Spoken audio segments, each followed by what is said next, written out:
আমাকে বলা হয়েছে আমি 10 কোটি টাকা নিছি। ওকে, একটু একটু নিচে আসো তো, একটু নিচে আসো।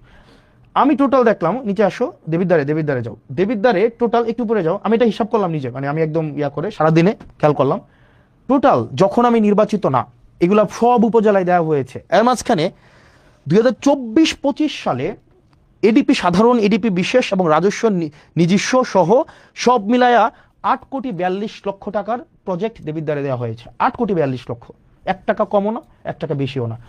প্রজেক্ট দেওয়া হয়েছে কয়টা খাতে? 148টা খাতে।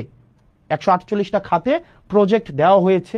এর মাঝখানে কোনো প্রজেক্ট ইটান্ডারে আছে, কোনো প্রজেক্ট হচ্ছে এর মাঝখানে আপনার হচ্ছে ফার্স্ট বিল নেওয়া হয়েছে, কোনো প্রজেক্টের ওয়ার্ক অর্ডার দেওয়া হয়েছে, কোনো প্রজেক্ট কমপ্লিট, একটা প্রজেক্ট তো পূর্ণাঙ্গ কমপ্লিট হয় নাই। আমি খোঁজ নিয়ে দেখলাম আপনার হচ্ছে কোন প্রজেক্ট কি অবস্থায় আছে, এটা কিন্তু আপনার অনলাইনে গেলে আপনারা দেখবেন, মানে অনলাইনে সার্চ করলে এটা পাওয়া যায়। অথচ গত 2টা দিন মিডিয়া ট্রায়াল চালানো হলো, আমরা টাকা নিয়ে গিয়েছি।